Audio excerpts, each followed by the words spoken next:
start. Yes, you see that conference a little bit changed the program, and some sessions only started half an hour. Okay, so And we'll start. somebody there, so you can start. Okay, that's good. So, hello, good evening.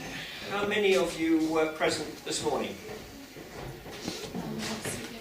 Anybody who was not there this morning? Lucky for you.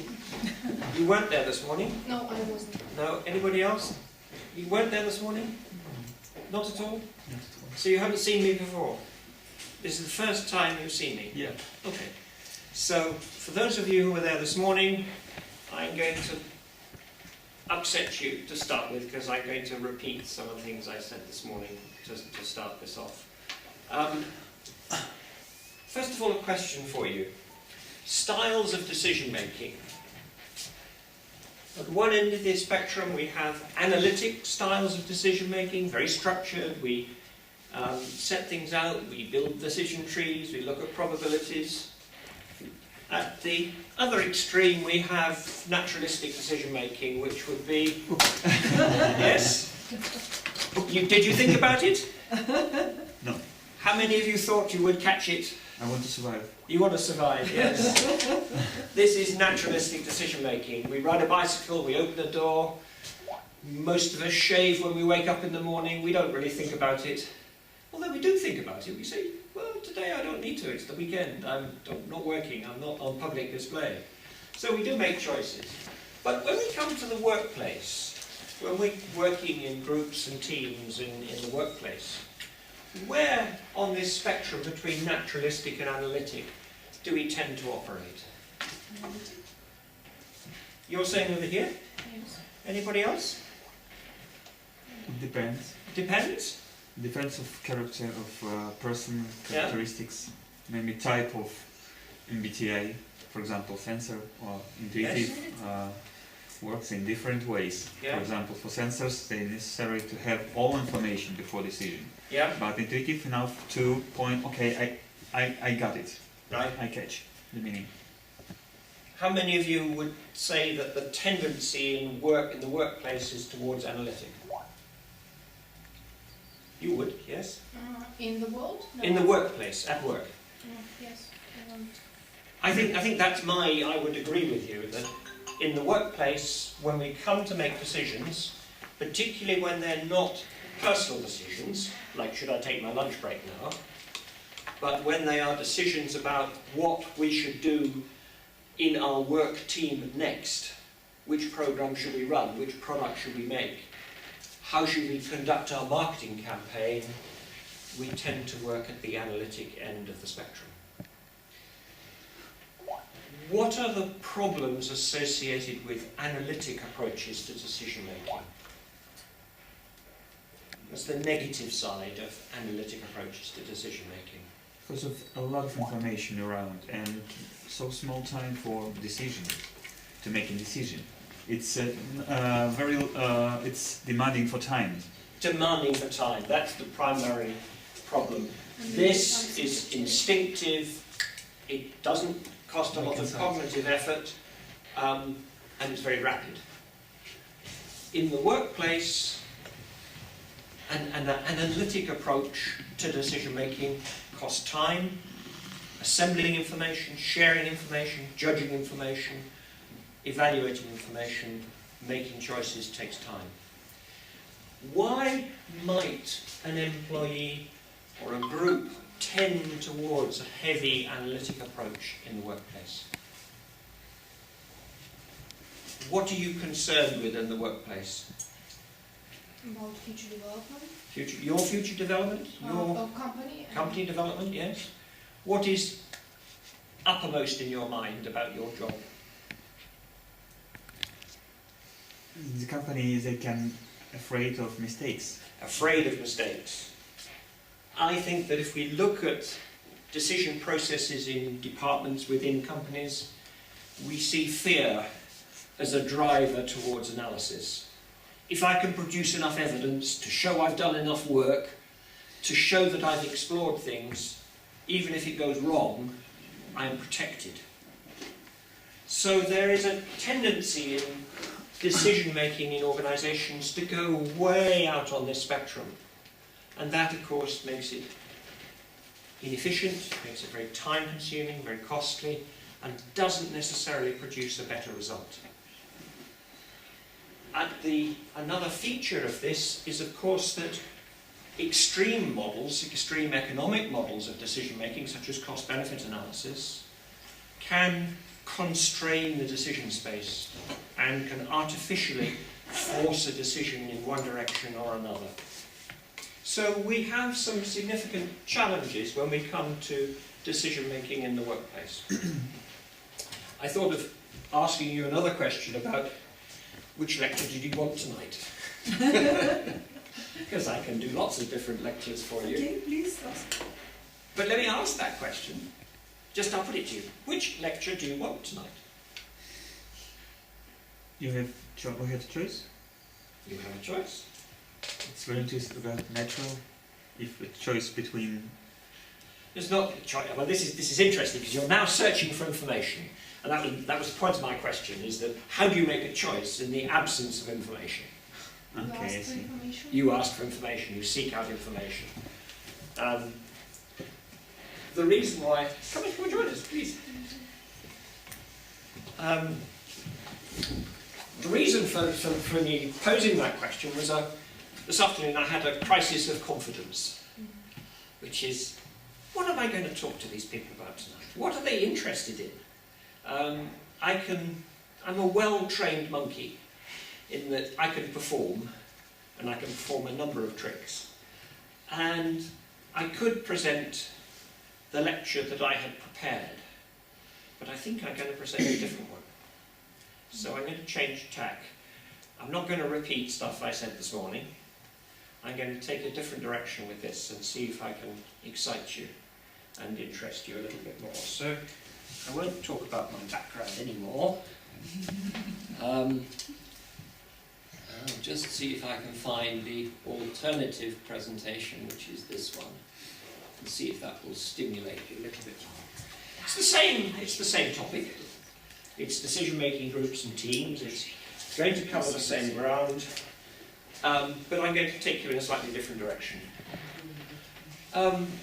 Decision-making in the workplace is the meeting point for many disciplines and worldviews. The German word for worldviews is this term Weltanschauung. Have you come across that? Any of you German speakers? No German speakers, but it's a wonderful word. It's a resonant word. Weltanschauung. Different worldviews. How many of you in your work, how many of you do work? How many of you have jobs? Outside the university? Yes? Do you work? What's your discipline? I'm psychotherapist. I'm psychotherapist. Psychotherapist. Do you work with other psychotherapists? No, I work with clients. You with clients? I'm consulting. You're consulting, yes? The point I'm trying to make is that in the workplace, we're talking to and working with people who are not like us. They may be the same disciplines, but they're going to be economists, they're going to be psychologists, they're going to be engineers, they're going to be managers, they're going to be blue-collar staff. They won't have the same worldview. They will have different views, different perspectives on the problems that we have to solve in the workplace. And there are still other issues about age, about gender, about religion, all of which impinge on choices that we make in the workplace and drive us. And to be efficient in decision-making in the workplace, we need to have ability to work in teams and groups that are comprised of very many people of different views and behaviours. I'm going to talk about decision-making in groups and teams. I'm going to take you in some different directions and show you some examples which I think are very challenging, and then if we have time we'll look at an example and see if you've got some questions and things to pose to me.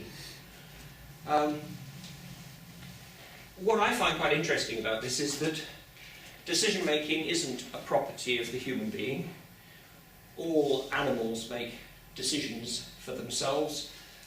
Many of them are either natural or acquired behaviours, but they appear to be naturalistic. And we don't have the time tonight to show you dolphins or whales hunting in packs, in groups and teams. I don't have the time to show you videos of dogs and wolves. Certainly in the primate we see many examples of cooperative behaviour, tool use, decision making around that. And in the invertebrate world... Sorry, is it a metaphor? A metaphor? A metaphor, is it real? Real. Okay. This is real. This is real. You sure? Yes. Let me give you the most extreme example, which I think is the most enterprising one, which is the octopus.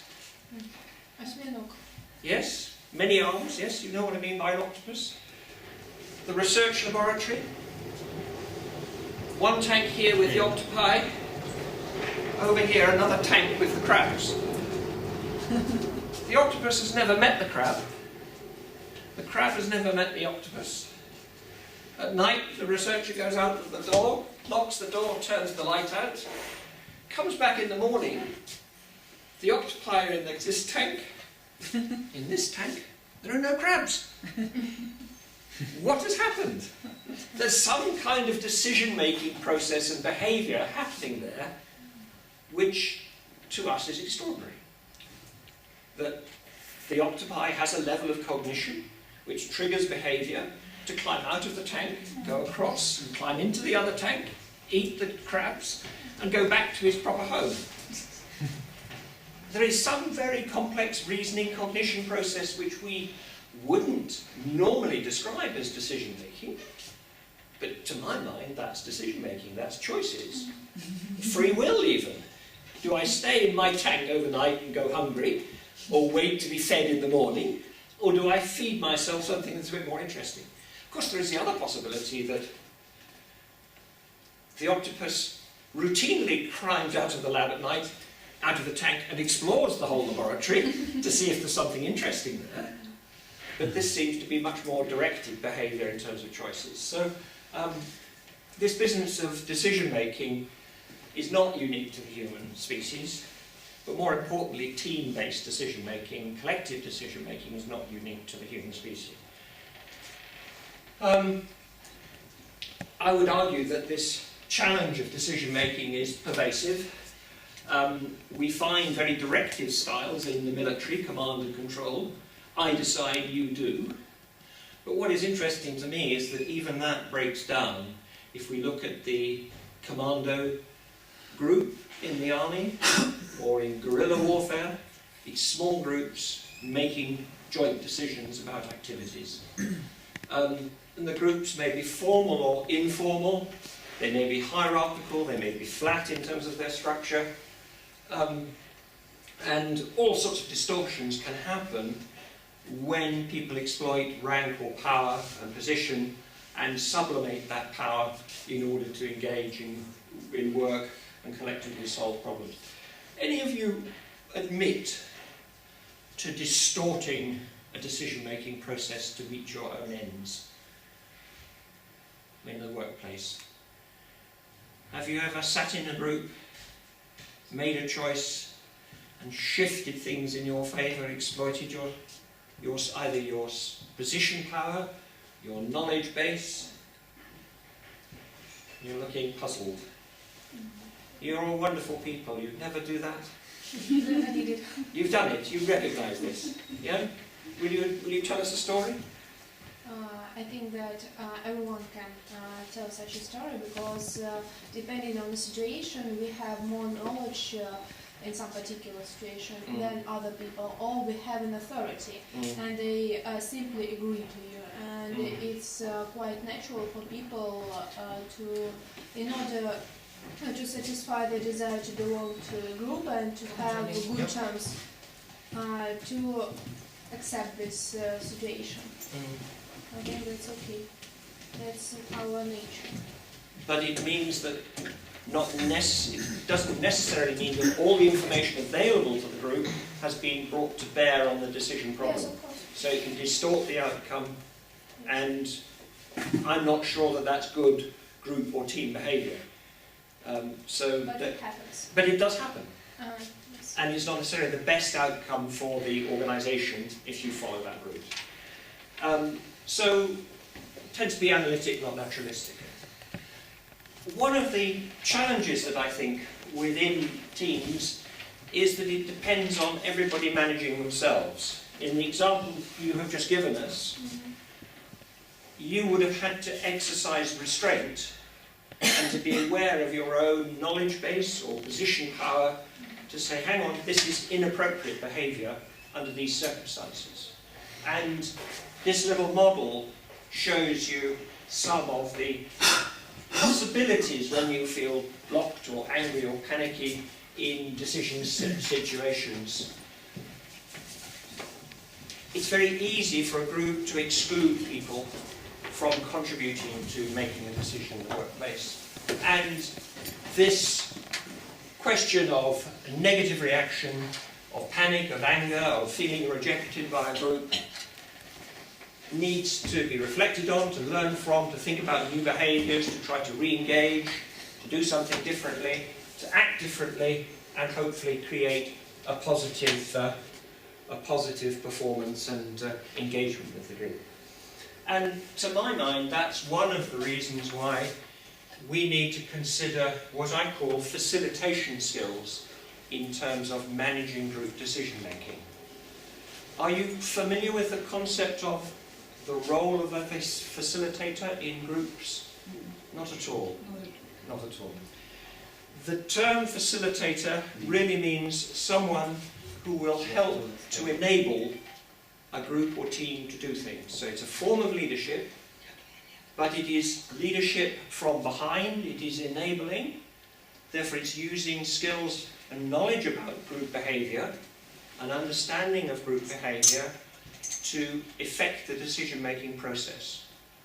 And one of my arguments is that anybody within a group can adopt the role of facilitator. It does not require an external person such as myself to do that.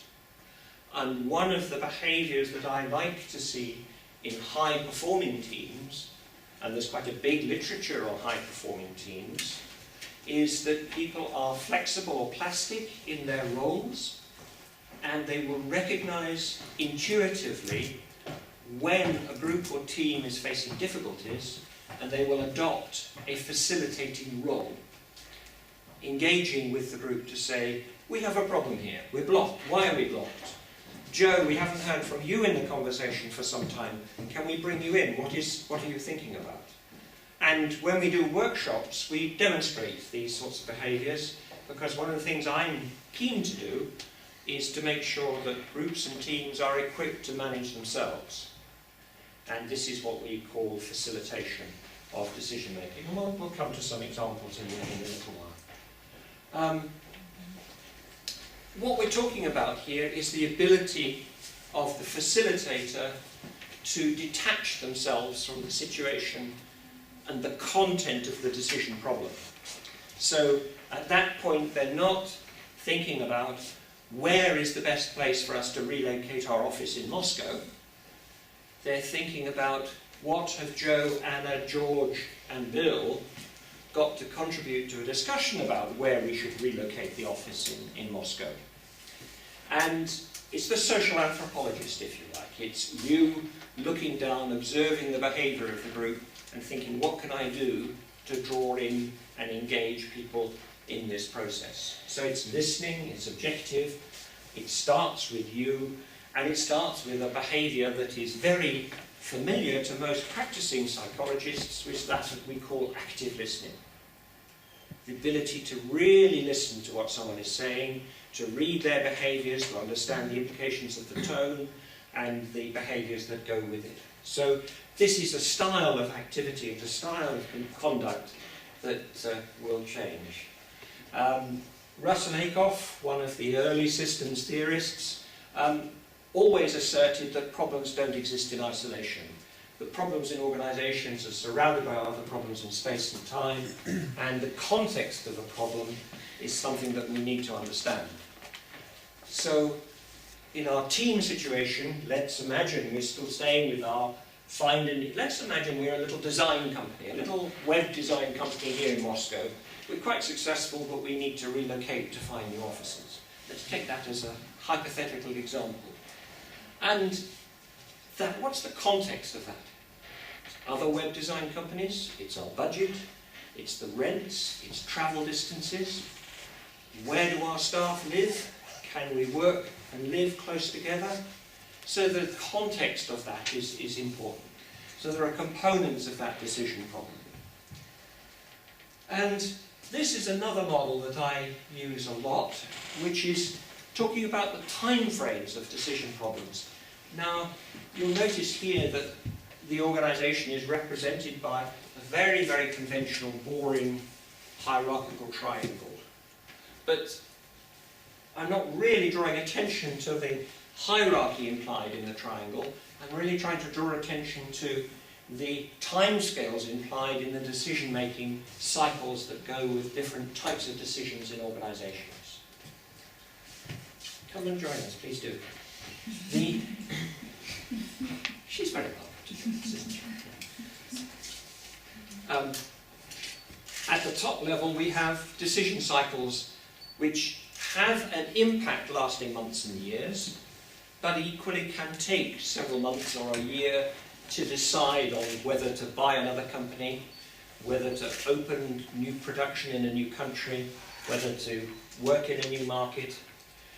Then we have in the middle what I think of as operational decision making and planning, which is our product plan for the next 3 months. We're running up to the Christmas period now. If I'm a toy maker, my plans for this Christmas will have started last January. I will have had my products at trade fairs in Hamburg at Easter, and I would be having my manufacturers put stuff into containers in China in August, and they would now be arriving in warehouses here in Moscow in October, November, ready to go out into the supply chain, the shops for Christmas. So almost every business has an operational planning cycle. Student recruitment for your master's program winds back to the beginning of the year, and those decisions are part of running any business. And equally, we have the transactional decision making right down in the workplace, the call centre. How long does it take to answer the call? How long does it take to handle each call? How long does each student meeting take? Is it 15 minutes? Is it an hour? You have to plan second by second, day by day.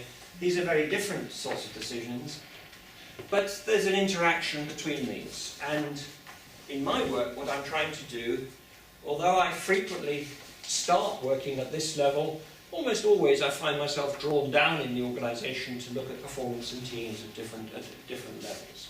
So that's another little model for you to bear in mind.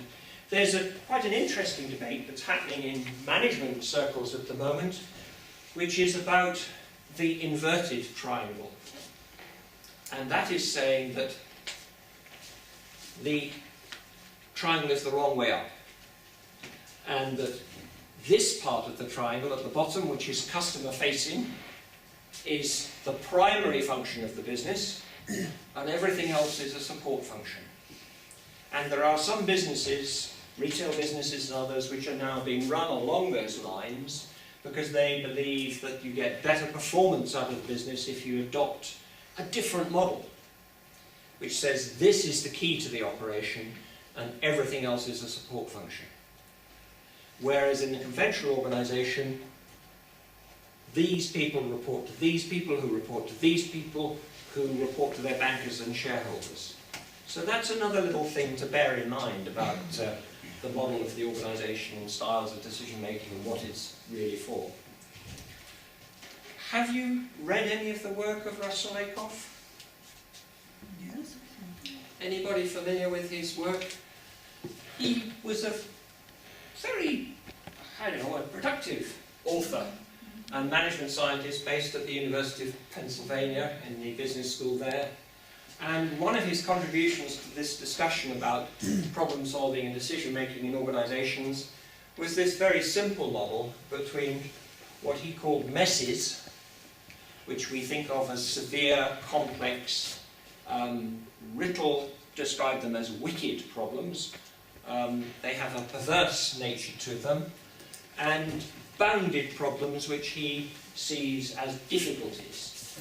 If we go back to our triangle, most of the stuff down here is really what we think of as difficulties. I'm sure that planning your schedule of lectures from one year to the next, or your cohort of students from one year to the next, now is almost a routine. The strategic decisions are to do with should we offer another master's program, should we engage with another faculty, should we double the size of the program. Those are the strategic choices. And in terms of what we're looking at here, that's when we move from the bounded problems into the messy problems. And I want to show you some examples of failures of decision making in this area of the messy problem.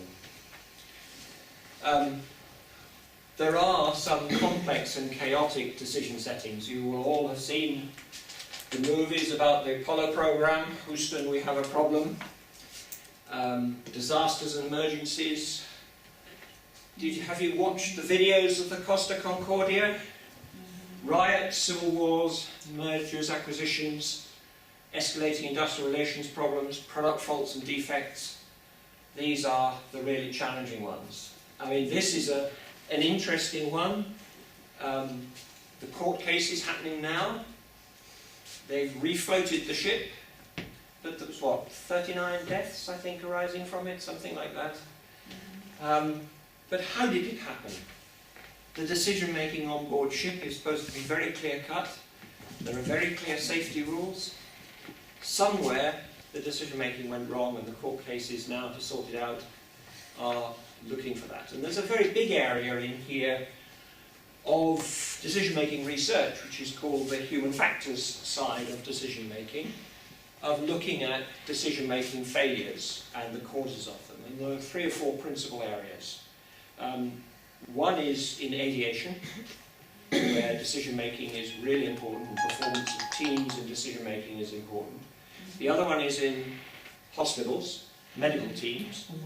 And the other one, which turns out to be pretty important, is the oil industry. It's another big area where the human factors. The oil industry, oil and gas industry.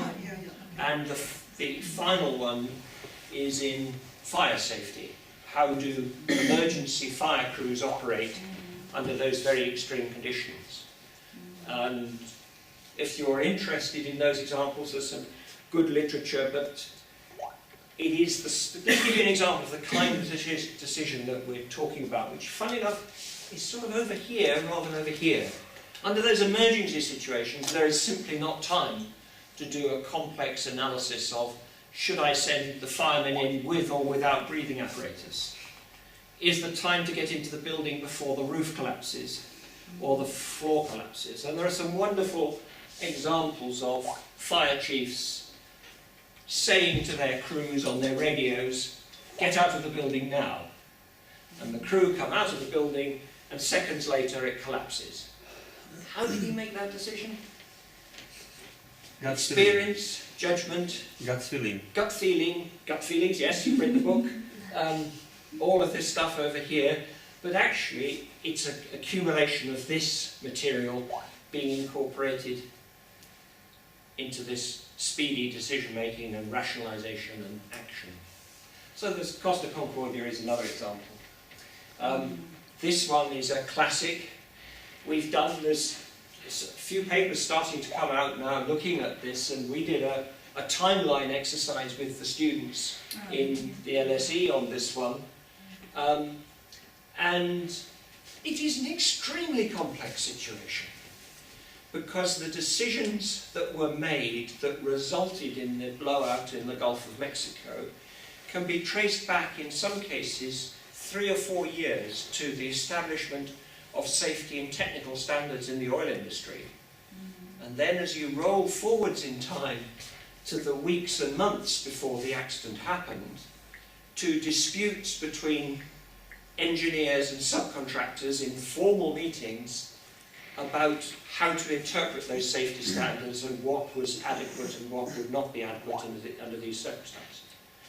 And that is, we can think of that as a systemic failure of the safety regulations within the oil industry in terms of resulting in that. And it is interesting to me to look at that as an example of failures in decision making. I'm going to perch on the end of the desk or move a chair because I'm not comfortable standing for very long. Should I sit down? That's maybe easier. So that's another example. I don't know whether you've come across this work by David Snowden. There was quite an important article in the Harvard Business Review, and he calls this the sine fin framework, and it comes from the Welsh word talking about many, many belongings. And it's a model of decision making that he has promoted, but I think is still quite useful. We had a simple version of it, which was Ackoff's difficulties and messes. Here is a rather more complicated one, where he has got a tension between ordered and disordered, and a model that goes from simple problems, sense what sort of problem it is, categorize it, and respond. This is the sort of stuff we're really good at doing as human beings. We can do that very quickly. The more complicated, sense, analyze, and respond. There's more information. There's more choices to be made, or more choices to be made about how to use that information. So we're moving perhaps towards this kind of spectrum. Then he has what he calls the complex, which is probe, gain more information, make sense of it, decide on your course of action and respond.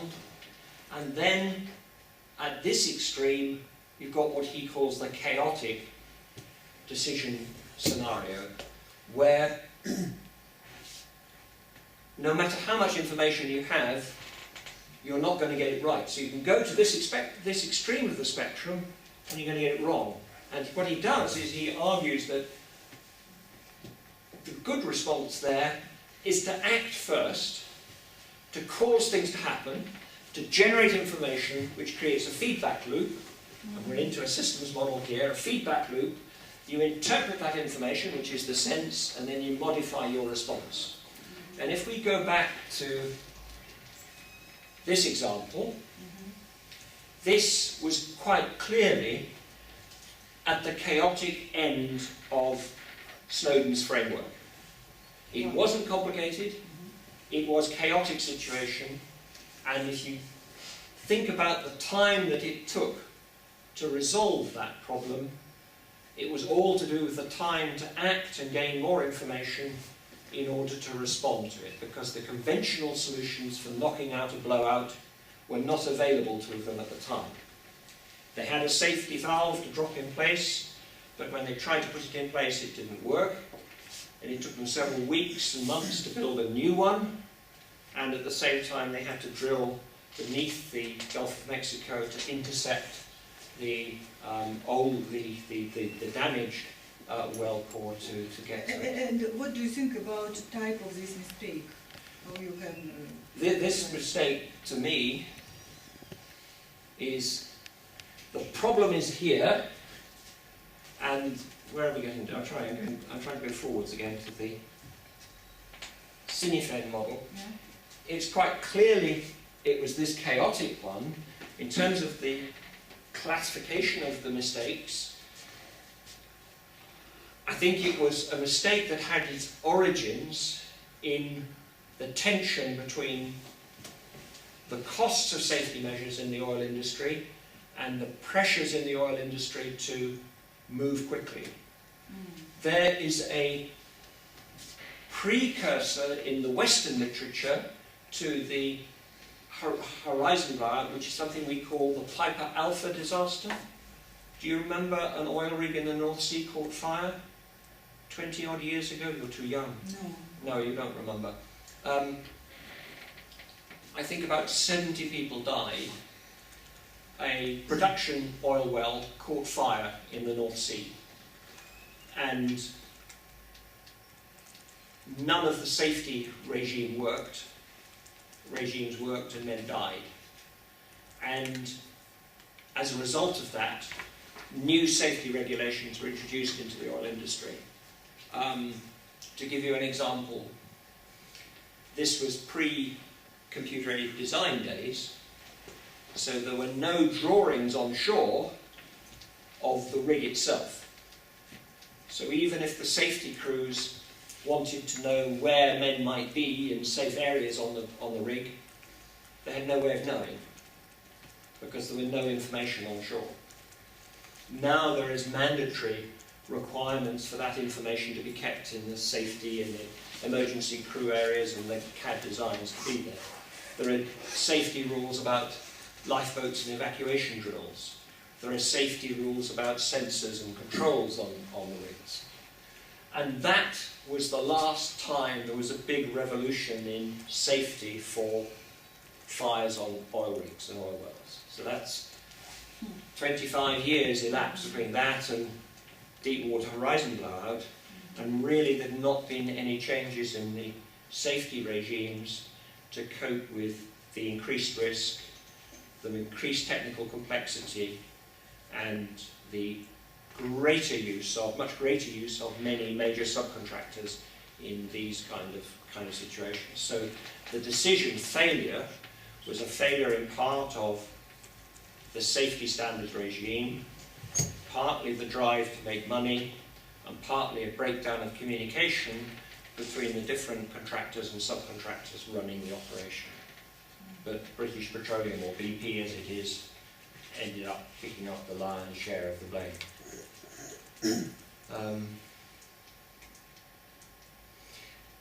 Wanted to show you a little bit more about this, about decision making in organisational life. One of the things that we believe is that the spaces and places in which we do decision making impacts the performance of groups and teams. Do you have a nice space to do your psychoanalysis, psychoanalytic work in? Do you have a nice consulting room? You mean my yes, place? Yeah. Yes, it's cozy place, just we can have enough place. Is it comfortable? Comfortable. Colours, lighting, furnishings? Yeah. Are they calm, Yeah. relaxing? Do you burn candles? Yeah, not candles. Not candles, but I'm not Shannon. you're not. Or the magical magician. But many of you will know that from therapeutic work or your visits to beauty spas and things like that, that a great deal of trouble is taken to make the environment, surroundings, and pleasant and attractive. Decision making, to my mind, is such an important activity that we should also make the physical surroundings in which we do decision making effective. And it's quite interesting just to see the sorts of models that have emerged over time. And certainly if you are responsible for decision making for groups and teams in the workplace, and particularly if you are an external facilitator managing decision processes, I think you must always say what's good about this space, what's wrong with this space for effective group work, and how can it be improved, and when would I use it and why.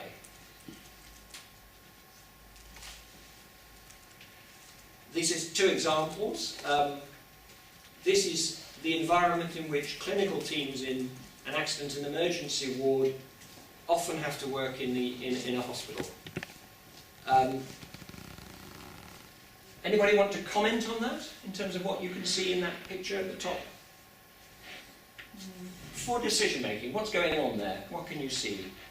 They have a free communication and something to try the decision, I guess. Yes, it looks like it's an informal setting, isn't it? It's a group of people who come together to deal with planning a patient's treatment. There's information sources in terms of computer screens with blood pressure and blood tests and cardiograms and the rest of it, so they've got that to draw on. Is there any obvious hierarchy there? No. Which is interesting, because very often in clinical teams there's a very strong hierarchical presence of the senior clinicians or consultants. And one of the things we know about teamwork in the A&E department is the flatter the structure, the more effective the teamwork, the more effective the decision making, and the better the clinical outcome.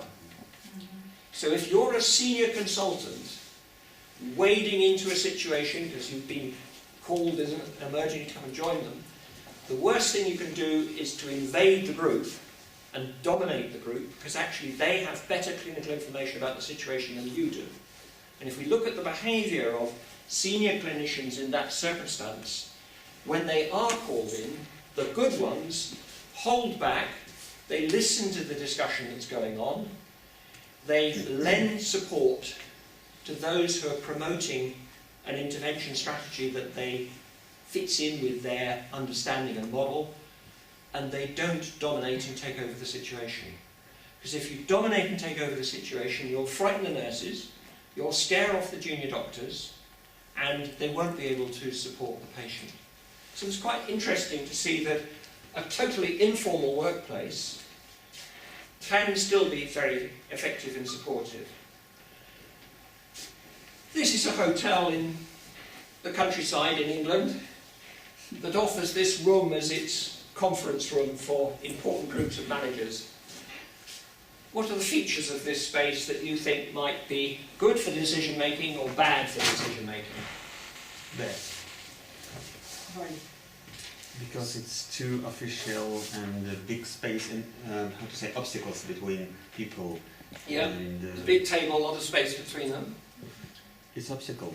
It separates each other, Yeah. and it's not a good place. You don't think it's a good place? Anybody It's not else? good. It's not good. For somebody it's good because you can hide. If you sit in the corner, you can hide from another person. Yes, but that means you It's won't not good. participate. You won't Yeah, participate. it's Yeah. not a good decision, but maybe Yeah. I don't want to speak.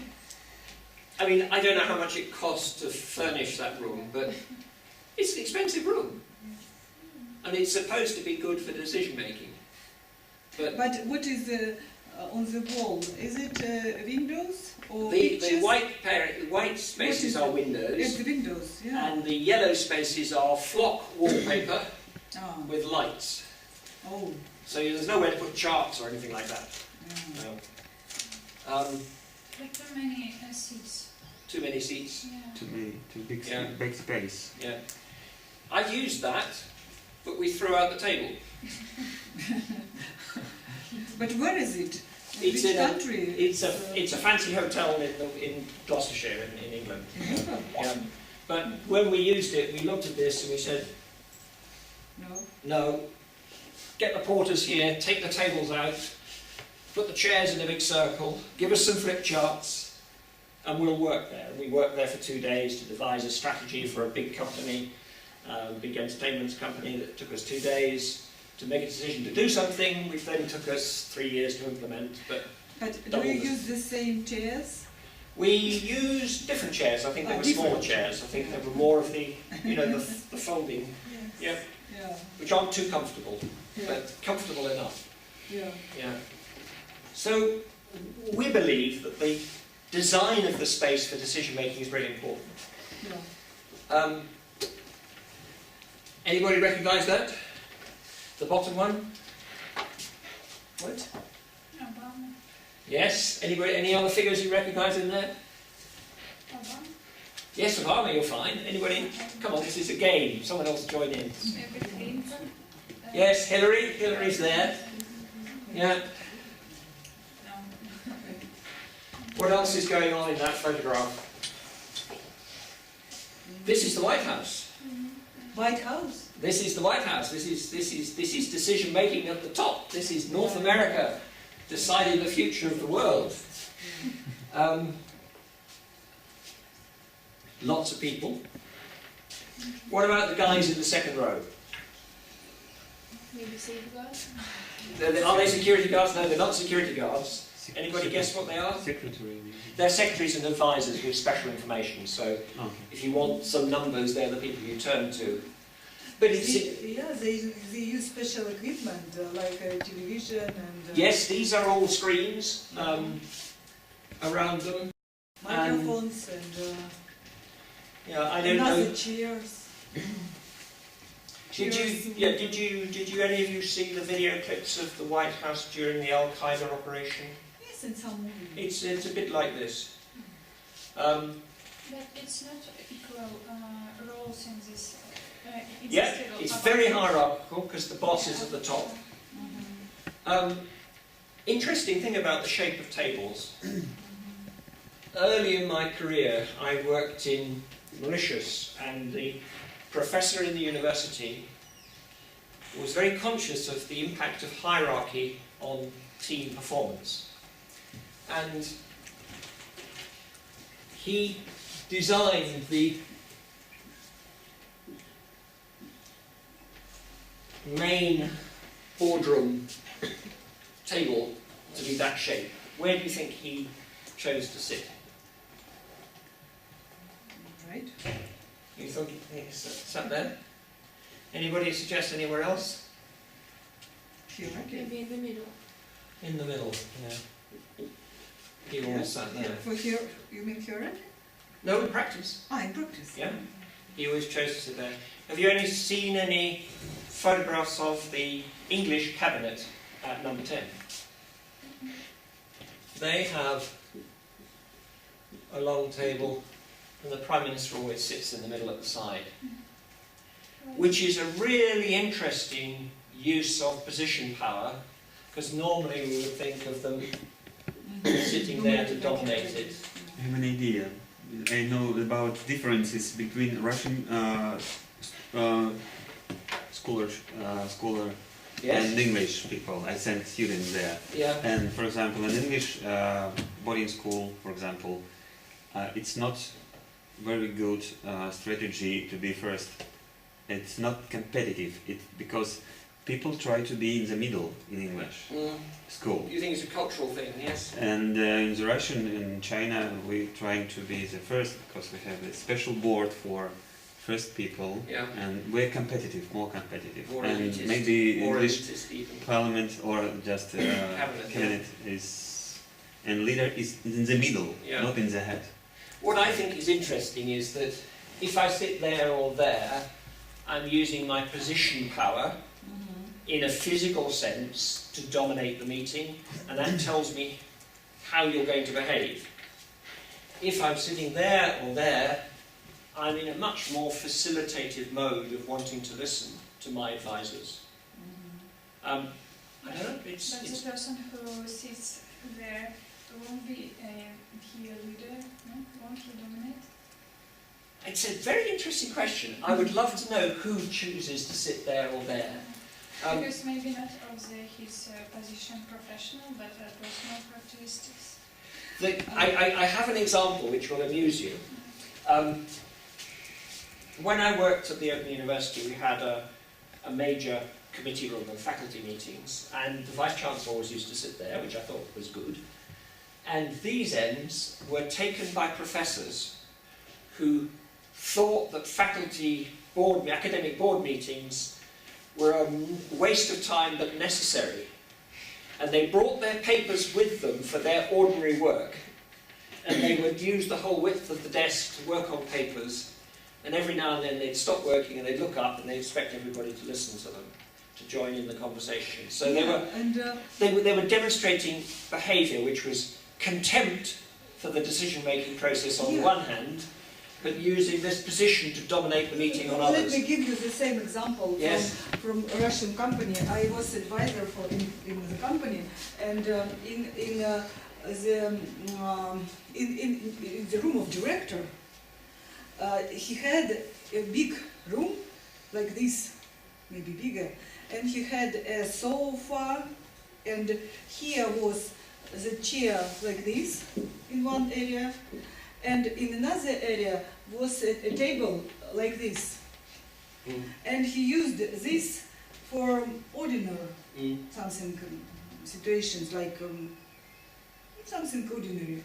Informal meetings, yeah. It may be formal, but not so extraordinary situation. But when they decided very difficult questions, for example, they had some troubles with some new laws or competitions, or they lost profit, and they had to decide very serious tasks. He always sit here. He reassert his power. Yeah. Always. And it was interesting. I have pictures from this company. It was really like this. It's very striking. Yeah. I mean, in a way, this business about rooms and layout and furniture seems so trivial, I'm almost embarrassed to talk about it. But once we start talking about it, we discover it's enormously important. Because the physical environment has so many cues that affect our behaviour. It's almost staggering. Well, I haven't told you about this top one. This top one is an emergency response room. It's in a government department in England, and it sits there empty most of the time. But for certain emergencies abroad, famines, the earthquake in Indonesia and things like that, this is where the emergency teams for the Overseas Aid Agency, the Army and others run that 24 hours a day. And they're in communication with people on the ground, they're organising relief flights, they're requesting resources and controls, and this is as technologically supported as it can be in terms of providing up-to-date information for the people who've got to make the decisions. And nowadays, of course, we use satellite television to bring reports from the team on the ground. So suppose this is the tsunami in Indonesia, then the key decision makers in London, which would be people from the Ministry of Defence, people from the Army, people from the disaster aid agencies, would be talking directly through satellite television to the team on the ground, who would say, our most urgent thing is water and clothing and food supplies. And they would say in real time, we have an aircraft standing, a Hercules transport aircraft standing by, not necessarily at Northolt, it could be in Bombay or somewhere, and they can say they will be landing within 12 hours, and organise lorries to move the material and so on. So this is a typical disaster emergency setup. If we go back to my example of the BP Horizon disaster, I had colleagues who work in computer modelling, who were in an office in Reading, in England, in the Thames Valley near London. They had real-time connections and video conferencing, simultaneous video conferencing with a control room in Houston and another one on the shore of the Gulf of Mexico, because they were responsible for doing the modelling for the drilling of the core that went down to intercept with the blowout well. So this use of technology to aid decision making is not to be dismissed. It's quite important. You're looking at your watch as if I need to hurry up. Yes, and I just want to ask, what do you want to do? Can we keep going for a few more minutes or should we stop? What would you like to do? As for me, I have a lot of questions. Yes, как насчет времени? Мы спокойно работаем до 8, да, и мы заканчиваем. Нормально, да? Okay. Just keep going for a bit. Because maybe questions. Yeah. Okay. Shall I just finish this quickly and then we'll have some questions, or would you like to ask your questions now? Maybe not quickly. Not quickly. Oh, you want to go slowly? Okay. We'll go a little more slowly. There's nothing wrong with these designs. I mean, this was Churchill's War Room underneath London in 1939, and again, you see the attempt to provide information as best you can through maps and so on. Today we have in London companies that provide meeting and conferencing facilities and try to keep them really simple and flexible. Is it open for visitors? Yes, that is. Yes, you can visit that in London. You don't have to go down underground, and you can see the rooms where he slept and all the rest of it, and then this is the war room. This is also examples of the use of graphic, and this is information provision for decision making, and you would have seen this in movies and films for controlling operations in air raids and so on in fighter command. This is again 1941. and it shows you the kind of operation. What is interesting is that there is a language here of this is always called the gallery. And that transferred to television. Because when the television studios were first built in Alexandra Palace in London in the 1930s, which was the beginnings of television, they actually took place in an old theatre, and the television cameras were big unwieldy devices. They were at this level, and the controllers were in the gallery. And the gallery is still the language used for the control room in television studios, even though it's not physically related. It's another part of the building with lots of screens and people controlling things and switching from one camera, camera 1, camera 2, camera 3. That is the setup that still applies. So this is another form of, if in my language, that's the operational decision making, this second to second. Which camera do we show next on the screen? So there is that. And this is Peter Sellers, you remember the movie? The Doom movie of riding the nuclear weapon. Filmmakers would have us believe. And it's appeared, this thing has appeared in the China Syndrome, remember that? There's a movie. This Bond movies, you've seen this? Yes, you've seen it in Bond movies. We found a common shared experience, Bond movies. The baddie always has this kind of setup, yes? And the Peter Sellers movies had it as well. So, and this is finally, this is a specially designed decision support environment that we had in London at LSE for many years. And there's some rather interesting features to it. First of all, a circular table. Secondly, whiteboards all around, plus a projection screen, and there's also, you can't see it, but a live interactive whiteboard as well. Anybody comment on any other strange features they see there, or not so strange features? What about light?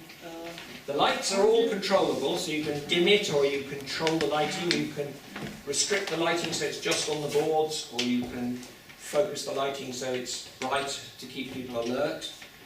There's one feature of this room that There is no window. there's no window.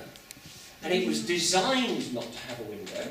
Maybe to control the minds and not to think about other worlds. Well, there are lots of interesting things. I mean, there are plenty of anecdotes about people in important meetings looking out the window and doodling drawings of ducks on the pond in the park outside.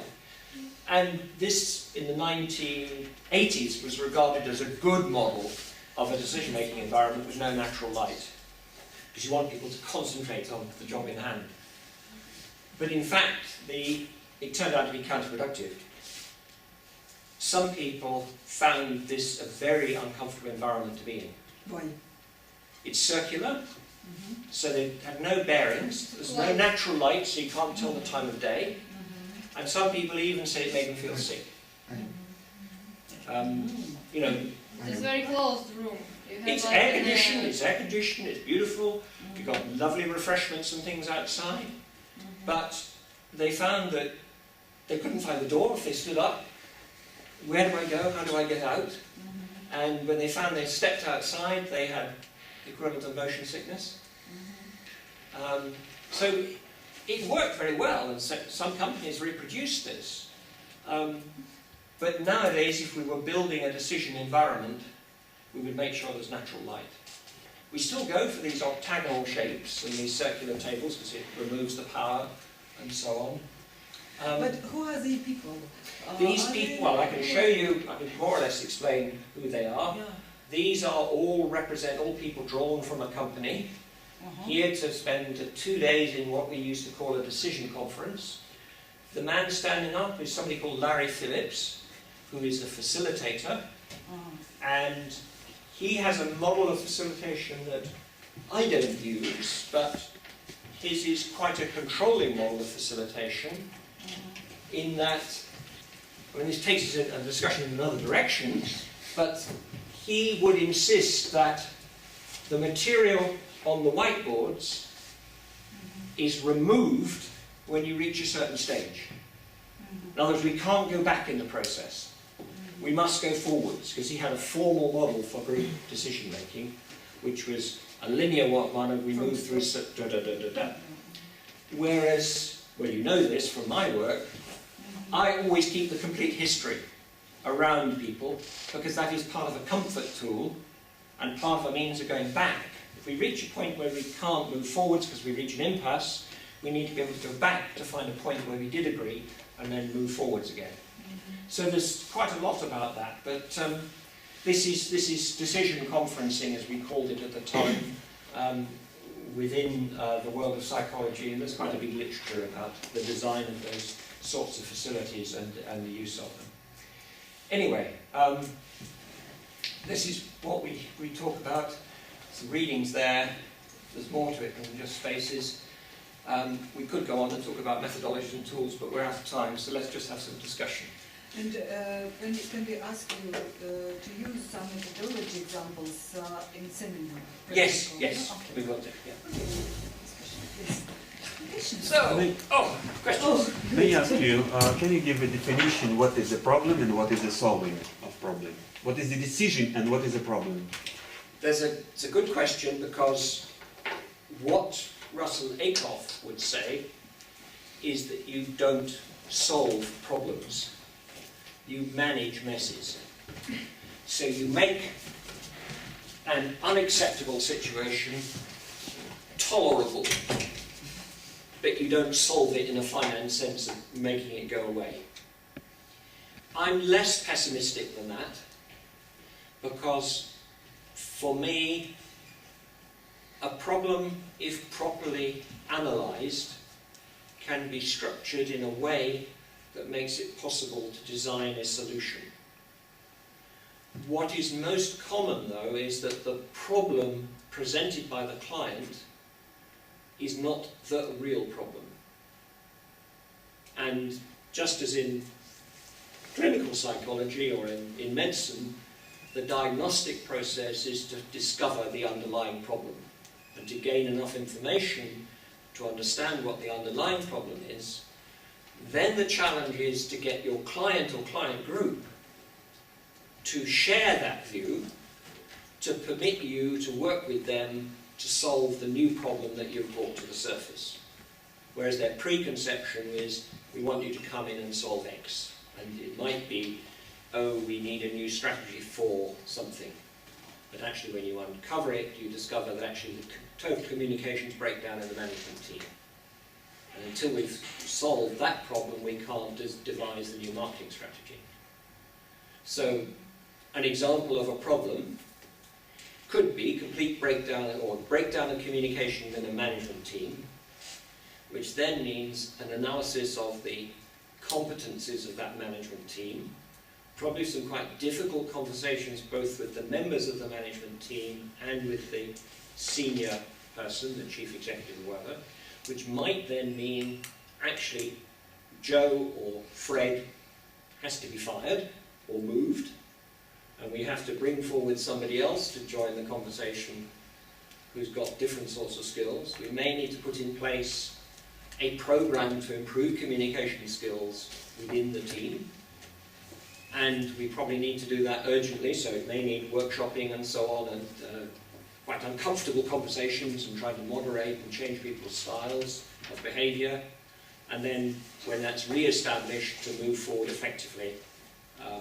And I have an example of that, which is within an international company where the international HR team were not performing well, and the clients of the HR team, which was the business, were constantly saying the HR people are incompetent.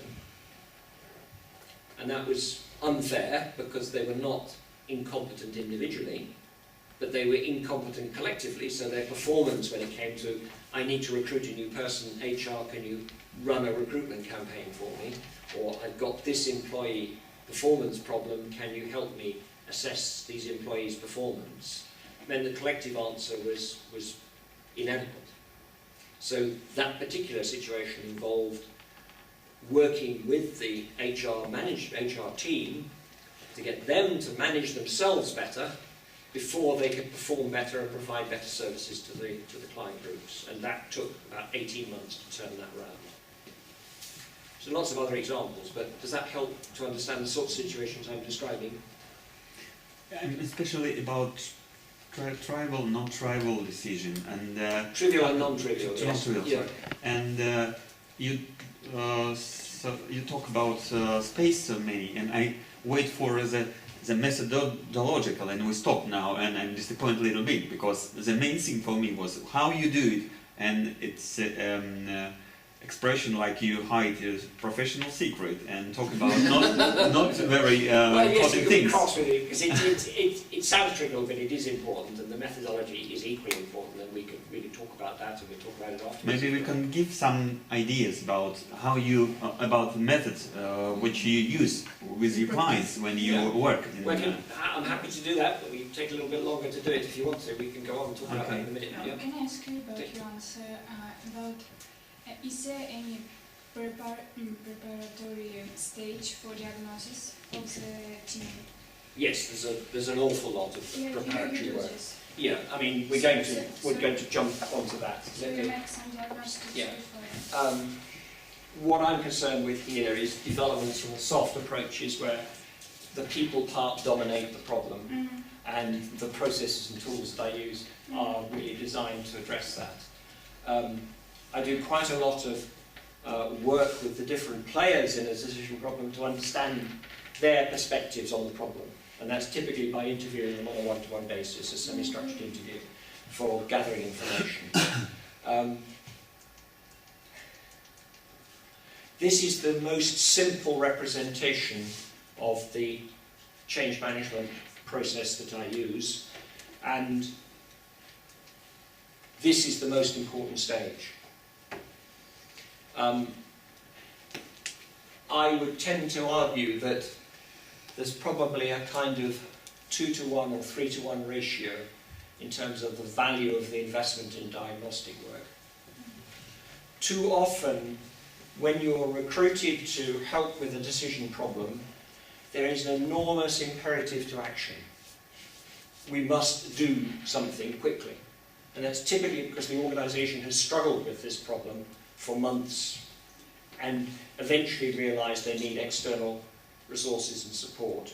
But they're still fixed in their mind about what we need to do is X, and we just need to act on it. And they want you to come in and wave a magic wand and give them a solution. I don't do that. I typically go through quite a complicated, well not complicated, a lengthy and carefully designed diagnostic process. I work with the primary client to understand the range of stakeholders involved, and typically I will enlarge the number of stakeholders identified by probably half as much again, because there are typically stakeholders in big decision problems that are ignored by the client. They typically don't think about their customers, they don't think about their junior staff, they may not think about other parts of the company. So identifying those stakeholders is very important. I will very often interview key representatives of those on a one-to-one basis. I will build a model of their understanding of the problem, and I will seek their permission to share that with everybody else. Typically I then bring them all together and share those representations with them and get them to discuss this and understand the differences in viewpoint, because one of the features that this model shows is that B and I have an area of common understanding, and T and B have an area of common understanding, but T and I have no common ground at all. And that's not uncommon.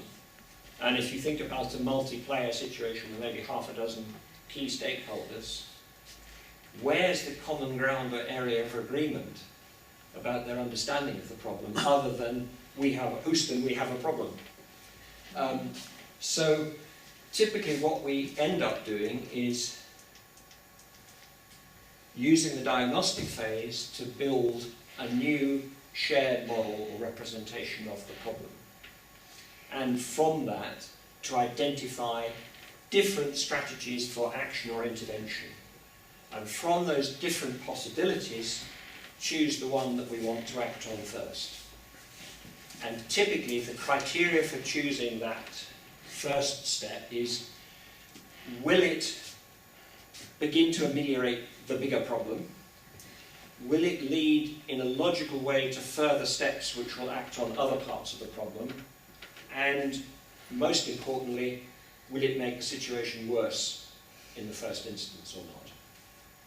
And if so, we have to make a judgment about whether that cost is worth doing. I mean, the most common one, and this is very common in almost all the problems I come across, which is management want to conceal from the workforce the fact that there's a real possibility that people's jobs will be changed or they'll lose jobs.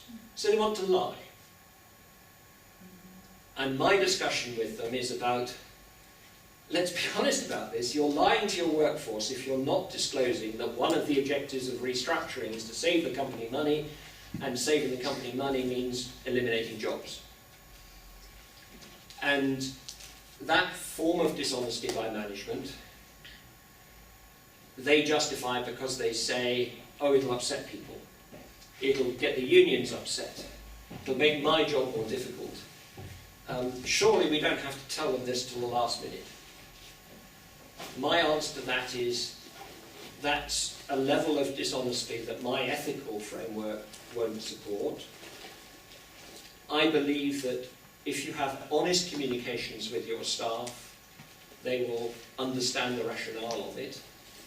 And if you are prepared to invest in those who are likely to leave the company, then you're likely to carry them with you.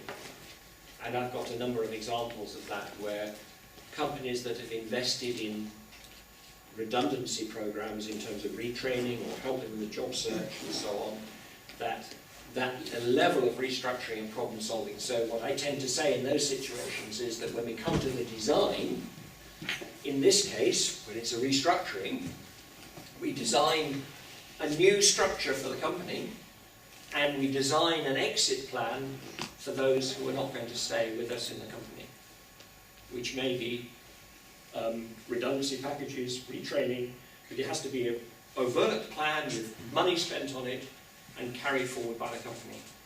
And that's the way in which you overcome that level of employee resistance to some change scheme.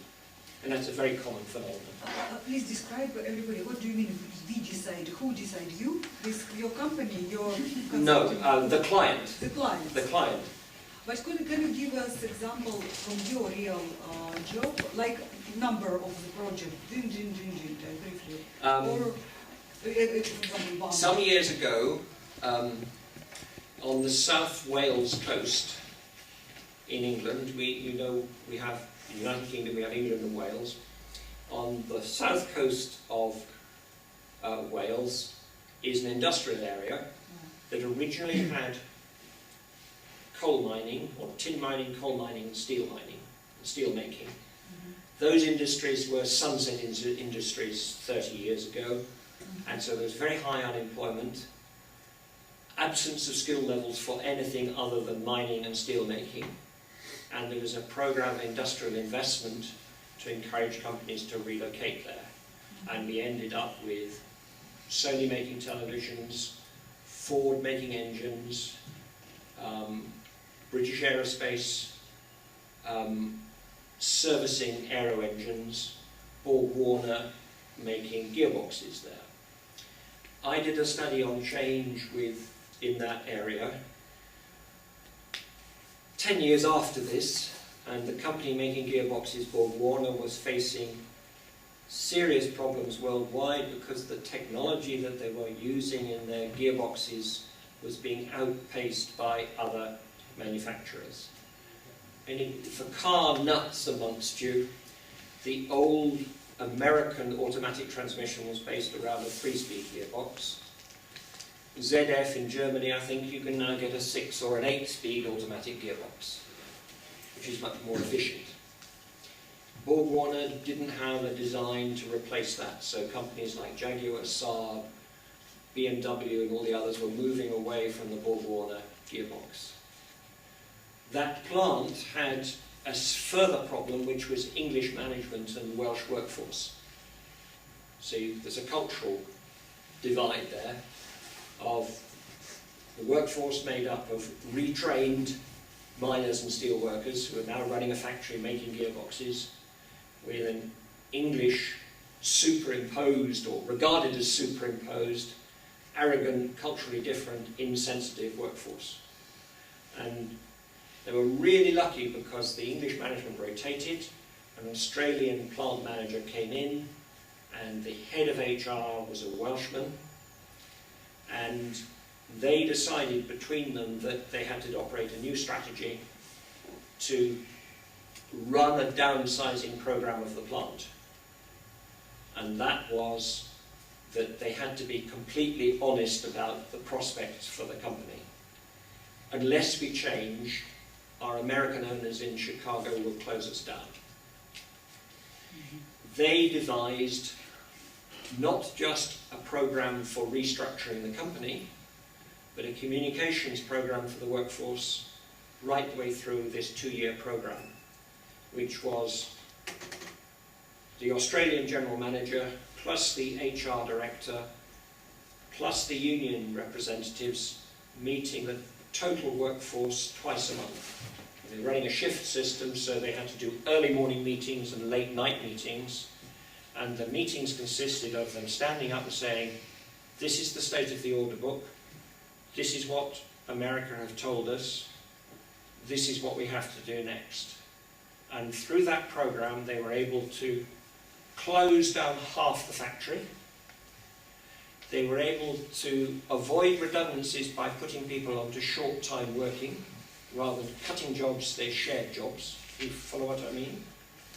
And the unions cooperated with this, and the argument was that if we can go through this period till we can find a new market for our skills, and it was the time when computer-aided design and computer-aided manufacture was beginning to come in and the factory needed modernising, but how do you get investment? Because nobody's going to invest in new equipment to make an old product. And the amazing thing is that they managed to keep the company in profit by reducing the labour bill, shutting down part of the factory as their order book shrank, and keep the company operating.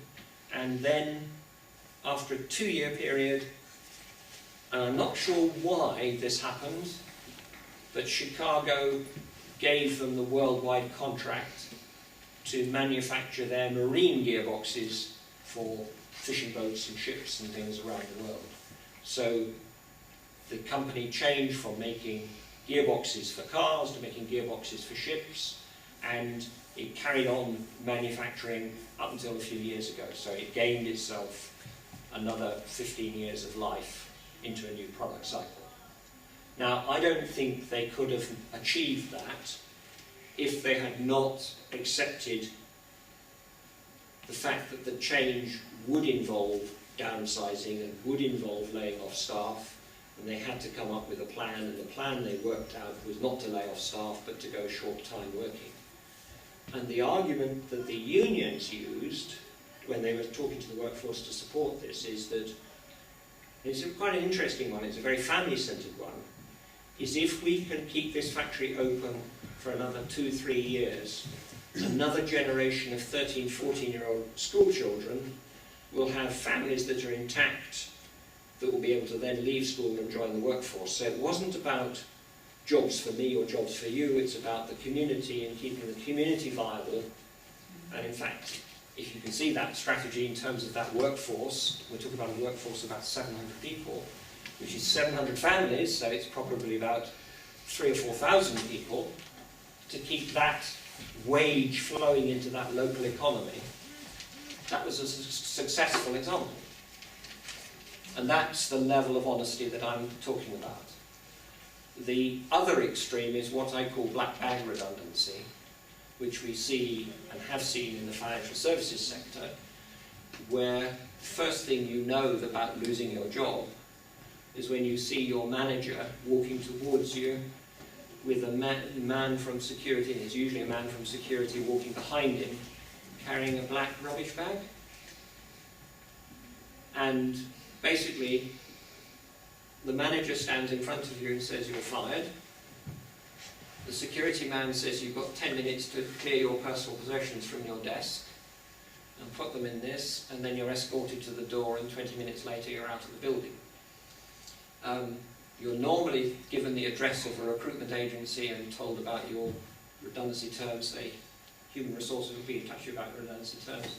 And some companies thought they were ethical if they provided a minicab or a taxi to take the person to a recruitment agency, and that was their measure of being an ethical element. And of course, nowadays we have people being fired by email and text message. So, you know, there are extremes of that. Now, in the financial services, they justify that because they say, oh, you're sitting at a computer system, you can damage the company by maliciously interfering with the computers and making trades and things like that. So, you know, there's a rationale which says, stop. But it seems very cruel and unworkable to me. But anyway, that's another example. But you were asking about the methodology.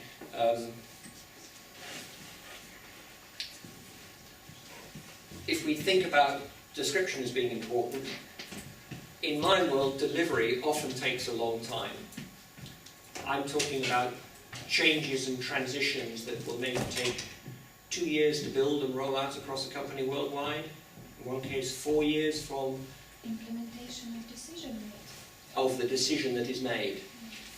So we may talk about a process that might take 6 months to do the diagnosis and description, another 2 or 3 months to design the solution, period of time to get the authorization to carry it through and spend capital, but spending $100 million or £40 million would then take 2, 3, 4 years to deliver. They're big decisions. If you're working in 60 countries worldwide, that kind of restructuring takes a long time to deliver. And my argument is that surely it's worth spending 6 months on the diagnosis and description work in order to do the right analysis and to come up with a design that is viable. Are you engaged in delivery? It's unusual for me that I do get engaged with delivery. I mean, I'll give you 2 examples. One with a big media company. The first 4 months of the delivery process, which took 2 years, I ran the project team. Whilst we recruited, first of all, Anderson's and then IBM and then other companies to come in and do that work. Because you can't just snap your fingers and bring the right consultancy in. We had to run the process of finding the right technical resources and the right consultancy resources to do the delivery. So that would be outsourced. And another one with the government department, I stayed engaged through the 4 years of delivery, not on the job full time, but as part of the project steering group, and coming into the project at different stages to do reviews of delivery to make sure that we were sort of running consistently within terms of what we'd intended to do, were we still doing it, or had it been distorted. And that's very satisfying, because you can actually see that train going forwards. I mean, there's another situation with a banking client I'm working with at the moment, when nearly 20 years ago I worked with them on the design of a major system that they now operate. 20 years ago. 20 years ago, 1993 it went live, so it is exactly 20 years. And this last month we were called back in, myself and a colleague were called back in again, because we've done audits of this system to make sure it's still secure and running. And we now find that we know more about the system and the processes than anybody else in the company. And the last time we intervened, which was 2 years ago, 3 years ago, the running of the operation had been outsourced, and They run 13 centres around the country for this particular operation, and we are very sharp on quality control of the processes, which should be identical in every single one of those 13 centres. And because it had been outsourced, the contract said we didn't have the right to look at the procedures manuals in the different centres. And we said that can't be right. We need to see these. And we had to go in a meeting in a closed room, and they spread them all out. And we said, this one is 6 pages, this one is 13 pages, this one is 20 pages. This one has this section, this one has that section, that section. How can you tell us that the staff in all these centres operate the processes which are identical in terms of quality control and security? Because that's what was designed and agreed 20 years ago, and that's what we tell the customers, that that's the level of security that we apply. So 20 years on, you can still be, it's not delivery, this is the live operation of that system, which will have to be replaced at some point. But you could be with them for a long time. And there are different people who work in a different way who only do this little bit. They hand it over the fence to the organisation, say, now go away and do it. And that's very profitable for them because they charge very high fees for the bit that they do, but they never see the consequences of their actions, which I don't like as a consultancy model. But that's me. Yeah. Delivery means you're like a project manager. It's a project management, and this is where the methodology that I use shifts into project management. And does it mean kind of using in practice of your model your responsibility for this, or it's just a bill? I'm listening, I'm just going to show you the model. Those of you who want to see the model in its entirety. Go back to the other presentation for a second.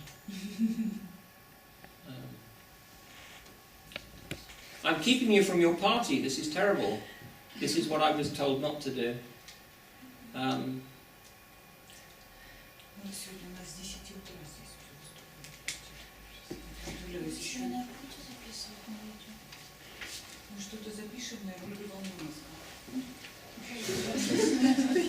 There you go.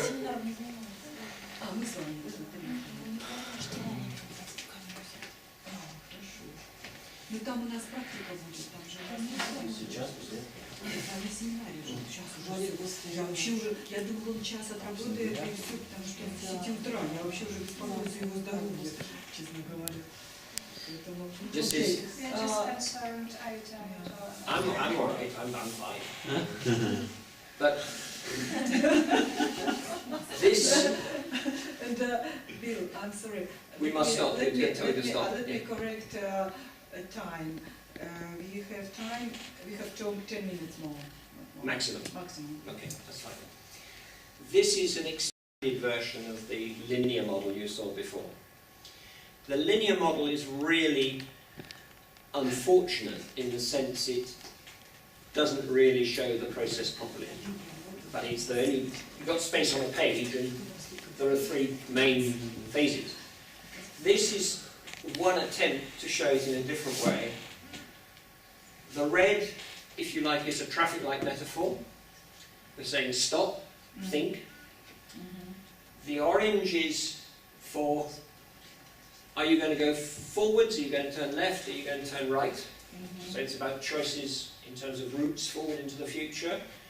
And the green is, the light is green. If you don't get moving, you're going to hold up everybody else. And this is the time for action.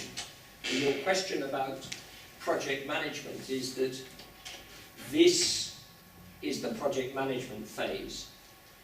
But this is a really important one, because when I'm designing an implementation strategy, I can do it quickly, I can do it slowly, I can do it with a big budget, I can do it with a small budget, I can do it phased, I can do one country first, test it, and then do the rest of the world later.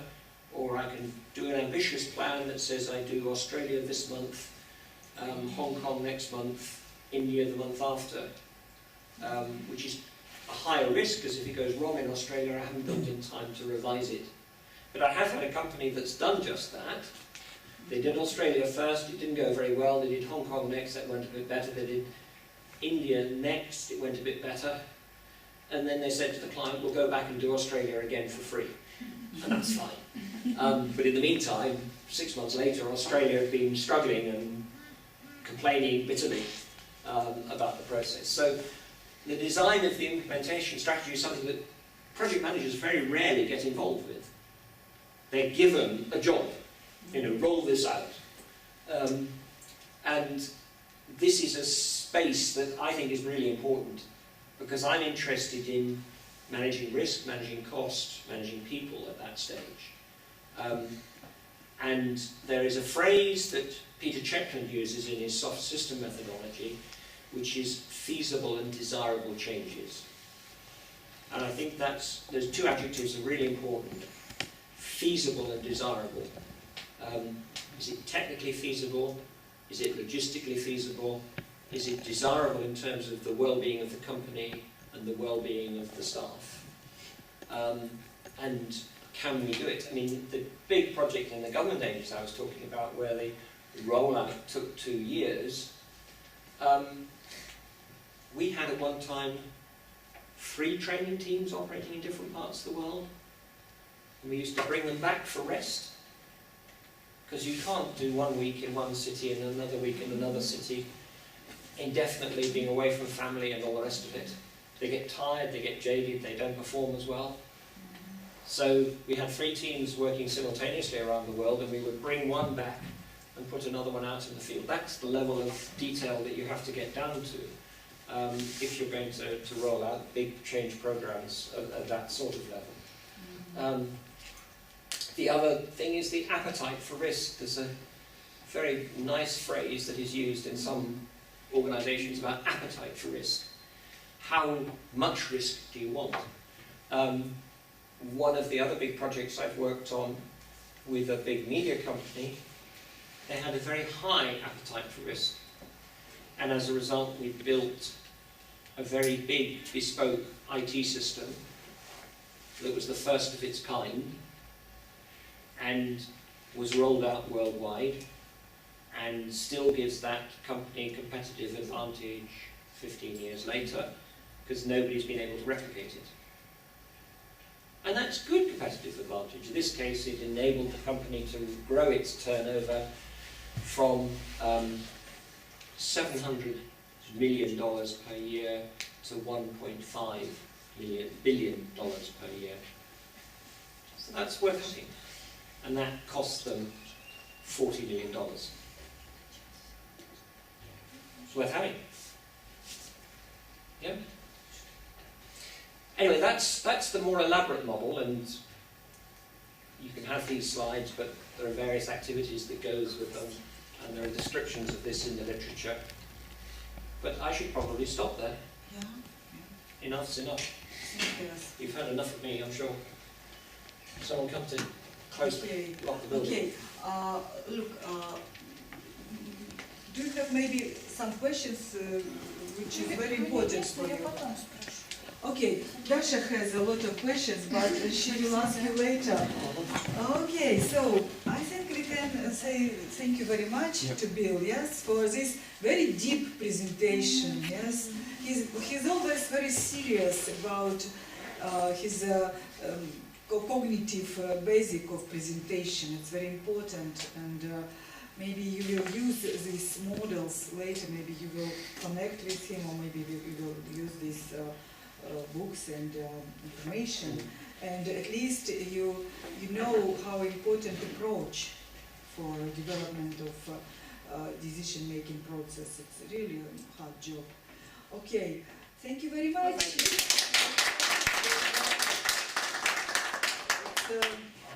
Трудно в учении, легко в бою. Difficult in education, easy in real life.